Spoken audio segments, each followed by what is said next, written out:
When doctors told Resta he had type 2 diabetes, he didn't know exactly what to do. He was immediately put on 3 medications, and none of them seemed to help. Eventually, Resta visited a nearby Adventist healthcare clinic. At the clinic, they taught me how to change my lifestyle, and since then I don't take any medication. I eat a vegan diet, and I work out a lot. Resta's health transformation inspired him to attend the Adventist University in Hungary to get certified in lifestyle consultation. Because I have diabetes, I really want to help other people with this disease. That's my motivation. Today, Resta is the coordinator of a global mission urban center of influence in Debrecen, the second largest city in Hungary. This center provides a number of services, including a salt room, therapeutic massage, medical advice for asthma and lung problems, and grief and addiction counseling. From the first moment they come here, we tell them everything is based on Christianity. Our base is the Bible. The Christian care and professional services visitors receive encourage them to return for other programs. We are very lucky because God gave us 6 doctors who are church members, and also more than 10 members who are working in the healthcare field. I think it's a good opportunity for us to help people and work together for people. I think it's a very important place because in church we can treat the spiritual health of people, and here we can treat the body and give them advice about the body. I think this place is like a bridge between the people of the city and the church. This urban center of influence started through total member involvement when Anna Maria decided to open a small bookstore where people could relax, socialize, and browse faith-based books. People don't have proper connections with each other. They are just rushing all the time. We were trying to reach out to those people who didn't have proper and pure connections with others. We wanted to pray with them and for them. Through this ministry, several people have come to know Jesus. There's a woman who had several problems and came into the store. I was able to recommend some books and support. We talked, and I invited her to church, and she became a church member. It was like a miracle how much of a loving atmosphere there was. They were very kind to me. They offered for me to sit down and talk with them. I'm very thankful for this center, and I'm thankful I can share my new beliefs and love with others. Another way Adventists spread love is through their annual event called Reach Out with Flowers. Each year, one of the church members grows thousands of daffodils on his land and donates them for all the church members to give out freely in the community. Many people ask why we do this. The answer is simple. Just because we want to show love and be a blessing to people in the city. Adventists in Debrecen are trying to connect with people in creative ways, whether it's through medical services or partnering in city events. They want to be involved in the community. Please pray that their outreach efforts continue to spread the love of Jesus to the people of this large city. Thank you for supporting Global Mission, which supports projects like these in cities around the world.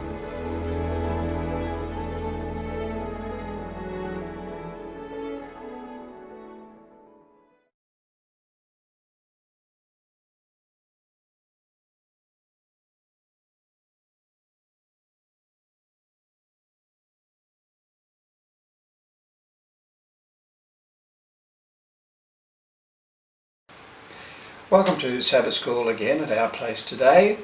Our topic, the Bible as history. And just before we get into this, I'd like to invite you to join with me as we ask for God's blessing and leading upon our study today. Father in heaven, we thank you that we have the Holy Scriptures.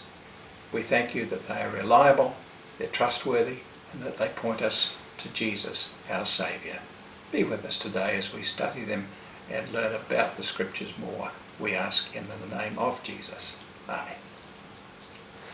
The Bible as history. Last week I said the Bible is not a book of history or science, and it isn't. It's a book of salvation. However, that doesn't mean biblical history is inaccurate. In fact, it's very accurate. But the Bible is more than history. It's also prophecy. It's also parables. There are symbols. It contains much more than simply history.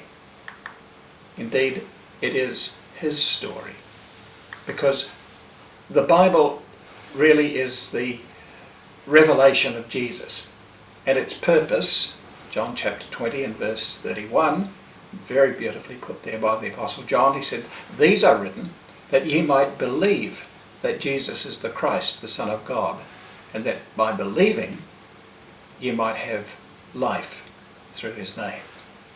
So the Bible is a special and unique book written for a specific and a particular purpose, and that purpose is to lead us to Jesus.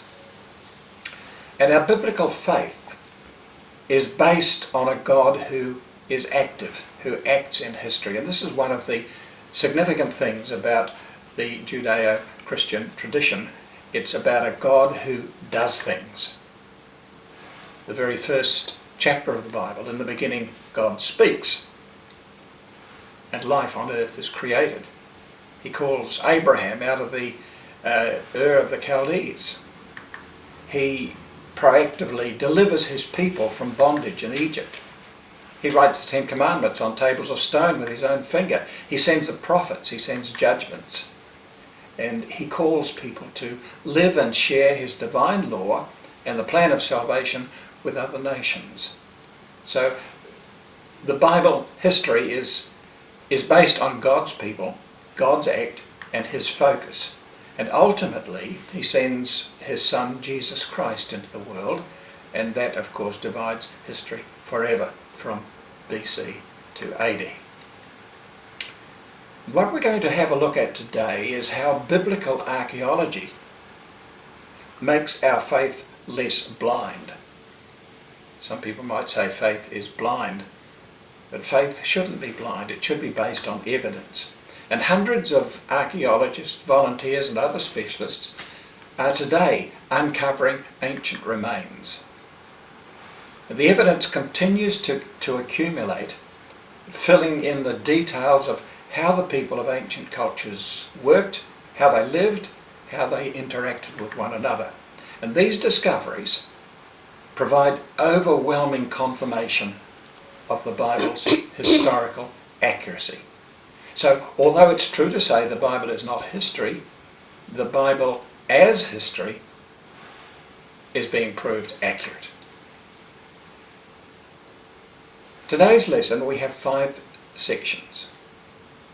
David and Solomon and the monarchy, Isaiah, Hezekiah, Sennacherib, Daniel, Nebuchadnezzar and Babylon, the historical Jesus, and the final section, faith and history. So let's have a look at how this first part, David and Solomon and the monarchy, are supported by the discoveries. Now David, of course, is a very, very important character. Without David, there'd be no Jerusalem, the capital of the nation, because he was the builder of that. Without David, there'd be no temple built by his son Solomon. And without David, there'd be no future Messiah, for it's through the line of David that the Messiah was promised. And yet some people, in the past more so than today, have questioned the very existence of David. Some of the evidence that we find about David goes right back to the story of David and Goliath. Remember when the Philistines, giant Goliath, was intimidating the people in front of the Philistine army, and David came along and slew the giant?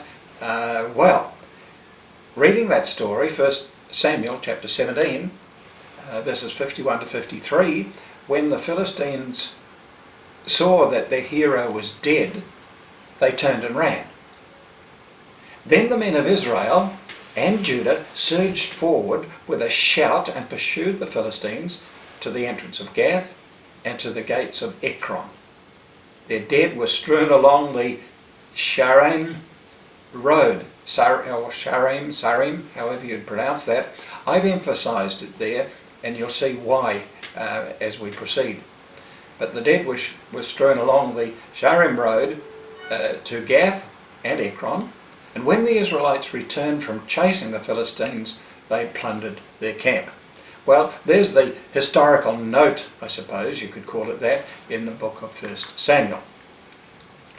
Now, archaeologists have discovered at a place called Kirbet Kiafa, which is located in the hills area of the Israelite camp, described in 1 Samuel chapter 17, that's the chapter we've just been reading from, that recent discoveries there and excavations revealed a massively fortified garrison city which dates back to the time of Saul and David, and it overlooks a big valley. And 2 contemporaneous gates were excavated, and you can perhaps see in this slide there's the southern gate and the western gate. Now, most cities in ancient Israel only had 1 gate. This one had 2. And this helps to identify the site of Sharim, because that word Sharim in Hebrew means 2 gates. More evidence that David existed. In 2008 and also in 2013, 2 inscriptions were found that many believe represent the oldest Hebrew writing ever discovered. The second inscription mentions the name of Ishbaal, and that's the same name as one of Saul's sons mentioned in 1 Chronicles chapter 9 and verse 39. Then in 1993, excavations at the northern city of Tel Dan uncovered a monumental inscription written by King Hezekiah of Damascus, who records his victory over King of Israel and the king of the house of David. So here we have a very early confirmation of David's existence, and in fact of the house of David. Then there's the Moabite Stone. Interesting name for New Zealanders, isn't it? Moabite Stone. But the Moabite Stone is a stela that parallels an episode in the Bible's books of 2 Kings, chapter 3, verses 4 to 8. And it gives information about the Moabite language and the political relationship between Moab and Israel in the 9th century before the Christian era. For many years, people who were critical of the Bible thought the Moabites didn't exist because there's no evidence of them in history. That evidence has since turned up, and the Moabite Stone is the most extensive inscription ever recovered that refers to the kingdom of Israel. And it is the earliest extra-biblical reference to the Israelite God named Yahweh. And Andre Lamari reconstructed a portion of line 31 of that stela to read House of David, which would mean it might contain the earliest extra-biblical witness to David. Now, his reading has been contested, and others read it as referring to Balak. And Balak is a Moabite king mentioned in the book of Numbers, chapters 22 to 24. And either way, we have confirmation that the Moabites existed, reference to David, and also a reference to Balak, who is a king mentioned in the book of Numbers.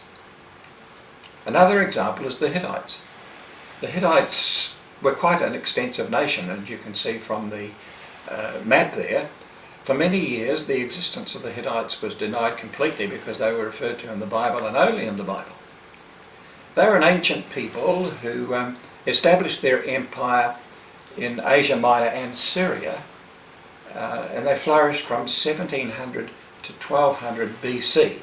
So that's getting back even before the time of Moses, well before the time of Moses, about 300 years in fact before Moses.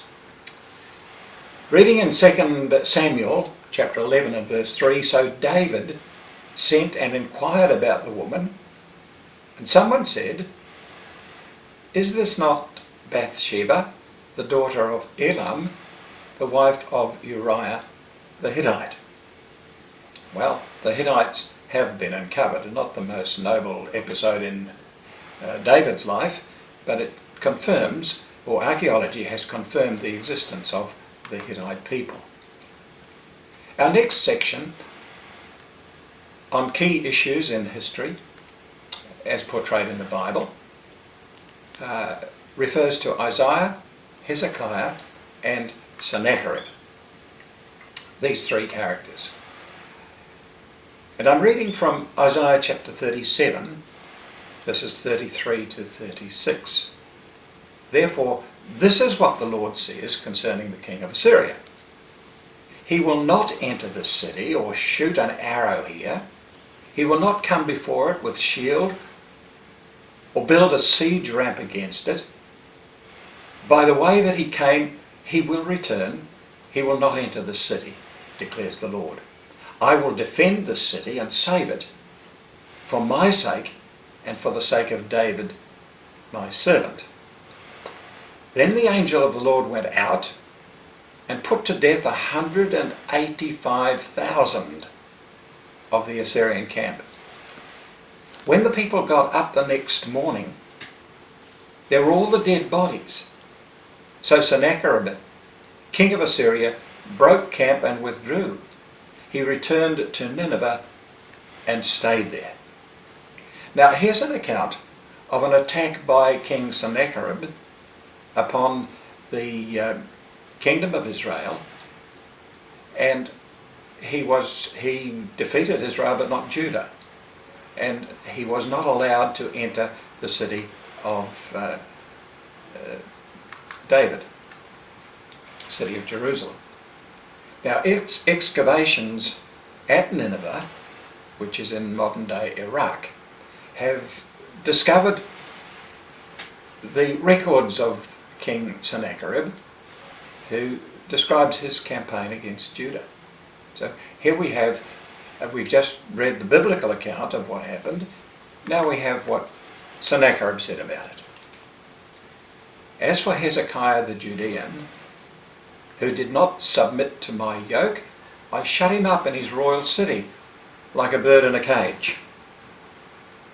So Hezekiah was shut up in Jerusalem. He couldn't get out because of Sennacherib's army surrounding the place. Now carved reliefs in the central room of his palace depict the Assyrian attack against the city of Lachish, its defeat, and the procession of prisoners before the king seated on a throne. So the kings like to boast about their victories and have inscriptions and carvings and so on. And here was a procession of prisoners who Sennacherib had captured. But then recent excavations from 2013 to 17 by Southern Adventist University and the Hebrew University of Jerusalem working together excavated the destruction of Lachish in Israel, and they recovered dozens of arrowheads, sling stones, and items of armour amid the debris left behind by the Assyrian army. So the Assyrian army fleeing had left a whole lot of stuff behind. And yet Jerusalem itself was spared. And this is a vivid testimony to the accuracy of the biblical record concerning this event, which had Sennacherib mysteriously defeated, not by armies, but by the power of God. And it's recorded in Isaiah chapter 36 and 37. It's in 2 Kings 18 and 19 and in 2 Chronicles 32, and it's a magnificent story. It of course gave rise to the very famous poem by Lord Byron, The Destruction of Sennacherib. You might have heard of it. I'll read you the first verse and the last verse. There are actually 6 verses to it. The Assyrian came down like a wolf on the fold, and his cohorts were gleaming in purple and gold. And the sheen of their spears was like stars of the sea, when the blue wave rolls nightly on deep Galilee. And the widows of Asher are loud in their wail, and the idols are broke in the temple of Baal. And the night of the Gentile, unsmote by the sword, hath melted like snow in the glance of the Lord. Let's have a look now at some historical evidence for Isaiah the prophet. Excavations in Jerusalem in 2009 uncovered a seal impression containing the name of Isaiah the prophet. The excavator, a man called Elat Mazor, believes that this was the seal impression of Isaiah the prophet, in other words, his signature. And it was found less than 10 feet away from the seal impression of Hezekiah, son of Ahaz, king of Judah. In 2014, students from Southern Adventist University uncovered 2 seal inscriptions of Eliakim. According to Isaiah 37 verses 1 and 2, all 3 individuals, Hezekiah, Eliakim and Isaiah, were present in Jerusalem during the invasion of Sennacherib into Judah. So a very marvellous and wonderful story about God's deliverance of Jerusalem. Moving on in history, we come to the time of Daniel, Nebuchadnezzar, and of course the time of Babylon. In July 2007, a scholar from the University of Vienna was working on a project in the British Museum when he found a tablet from the time of Nebuchadnezzar, king of Babylon. And on the tablet he found the name Nebu-Sarkim. I hope I'm pronouncing that correctly. I guess nobody is around today who speaks ancient Babylonian, so I'm reasonably safe. And this wasn't Nebuchadnezzar, but Nebu-Sarkim was the name of a Babylonian official who is mentioned in the book of Jeremiah, chapter 39 and verse 3. And Nebu-Sarkim is one of many individuals, both kings and officials, who, thanks to archaeology, have been rediscovered from the time of Daniel and Nebuchadnezzar.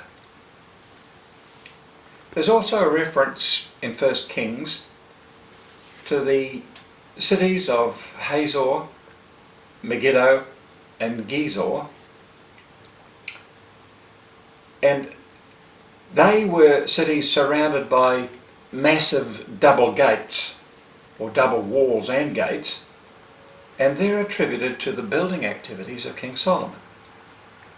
We read in 1 Kings chapter 9 and verse 15, King Solomon drafted labourers to build Yahweh's house, his own house, and the walls of Jerusalem, and the cities of Hazor, Megiddo and Gezer. And archaeologists have discovered that this city had massive double walls right in the very place where the Bible says King Solomon had drafted labourers to do the building work. Another piece of evidence from the Babylonian period is of course the Ishtar Gate. The Ishtar Gate today is in a museum in Berlin. In Daniel chapter 7 and verse 4, Babylon is described as a lion with eagle's wings.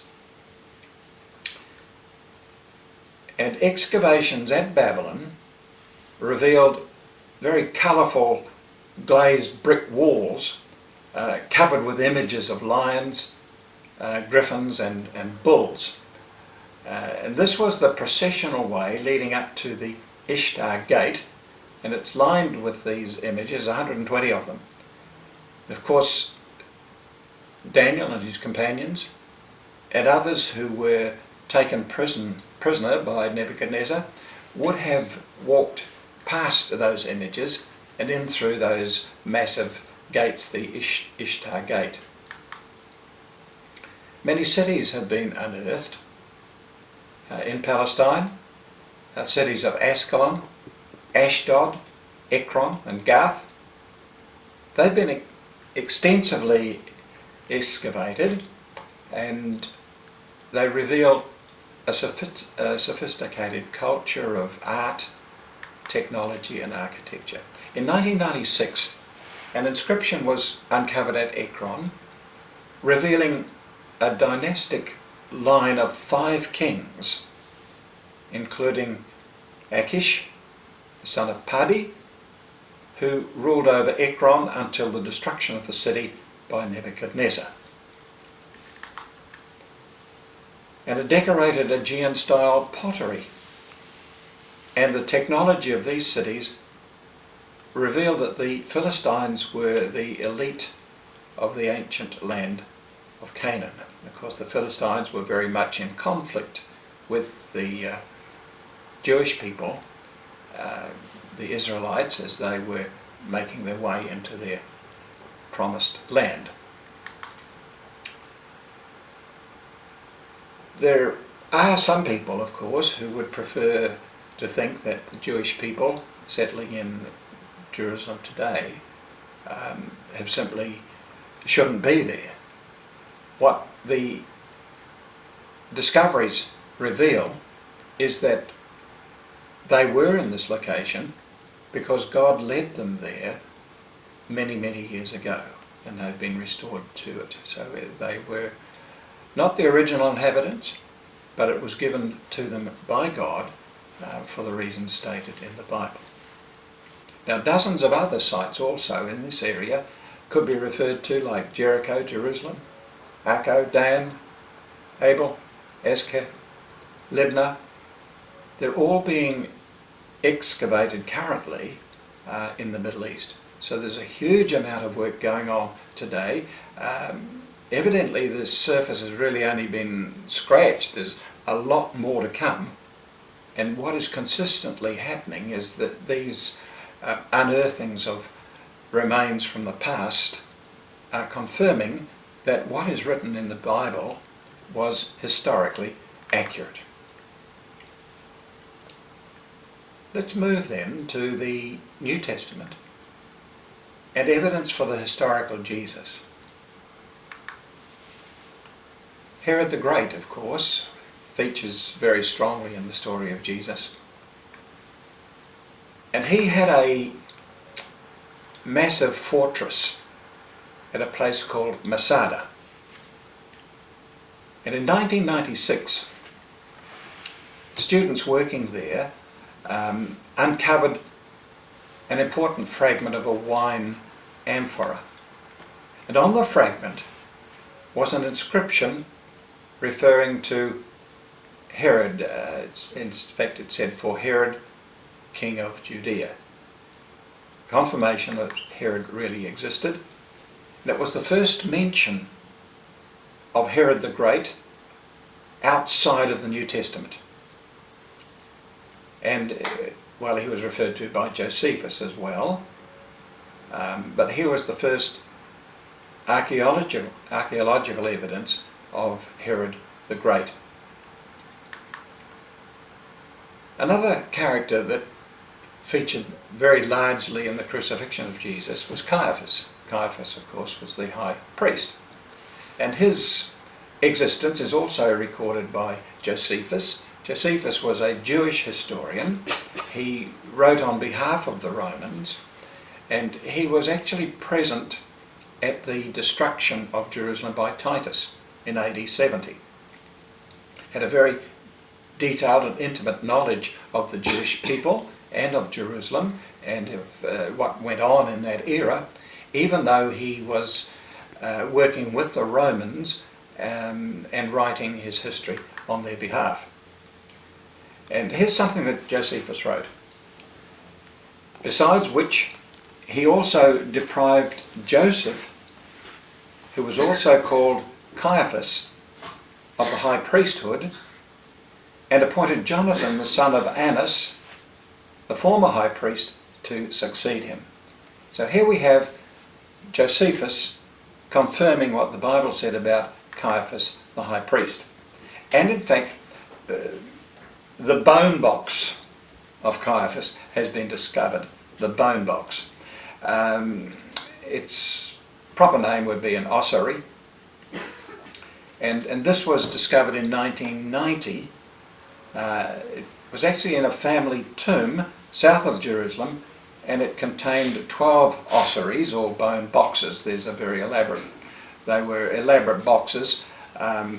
We go for big coffins these days that put the whole person in there. They went for smaller boxes that contained the bones of the deceased. And the most ornate of these ossuaries, with multiple sets of bones in it, contains the name Joseph, son of Caiaphas. And many scholars believe this to have been the tomb and bone box of Caiaphas, the high priest, who was directly involved, of course, in the death of Jesus. A little more about Josephus.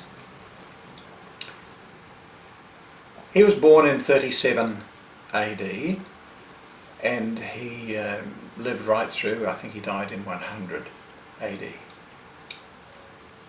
About this time, this is Josephus writing in his Jewish Antiquities, is what it's called. About this time there lived Jesus, a wise man, if indeed one ought to call him a man. For he was one who performed surprising deeds and was a teacher of such people as accept the truth gladly. He won over many Jews and many of the Greeks. He was the Messiah, and when upon the accusation of the principal men among us, Pilate had condemned him to a cross, those who had first come to love him did not cease. He appeared to them, spending a third day restored to life, for the prophets of God had foretold these things, and 1,000 other marvels about him.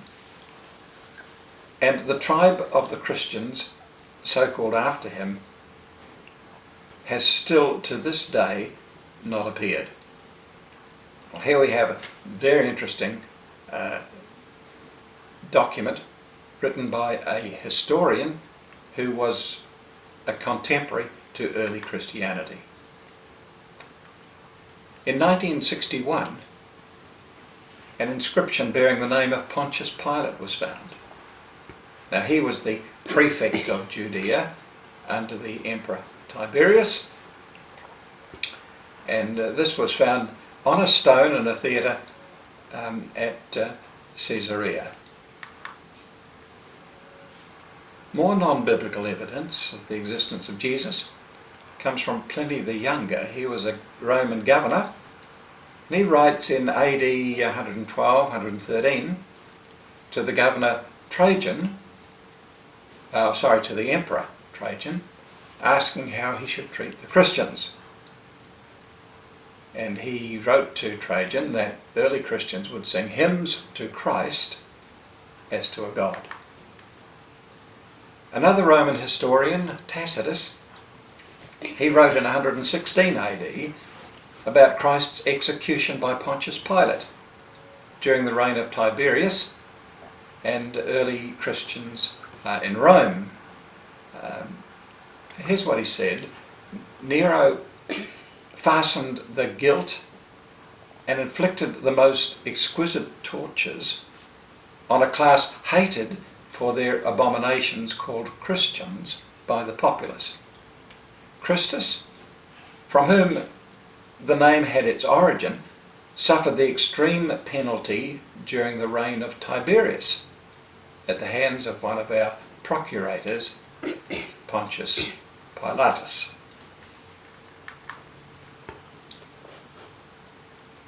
Well, so far we've looked at key issues in history as portrayed in the Bible from the time of David, Solomon and the monarchy, from Isaiah, Hezekiah and Sennacherib, Daniel, Nebuchadnezzar, Babylon.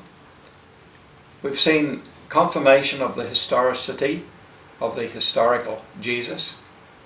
Our final section in this week's lesson, faith and history.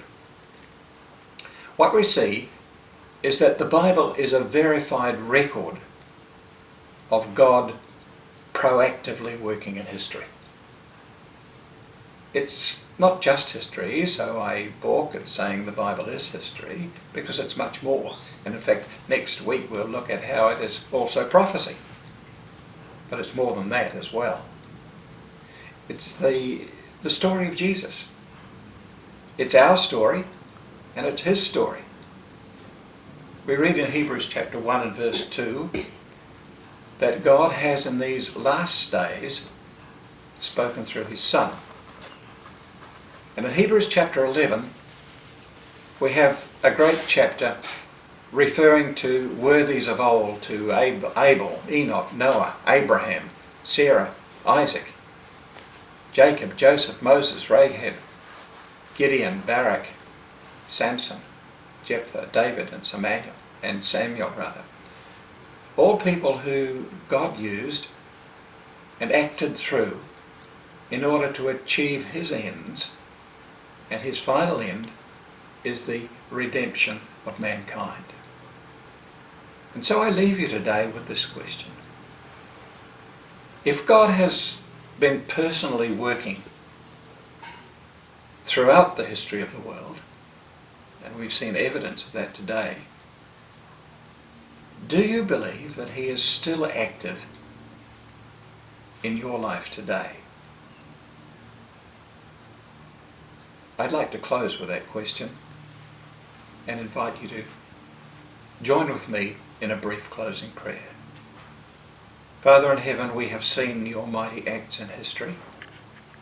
That history isn't just a dry record of the past, but Bible history records your actions, your proactivity in bringing to mankind redemption and salvation. And all of this centers on Jesus, the one who gave himself for us. Help us to have stronger faith, we ask, in his name. Amen.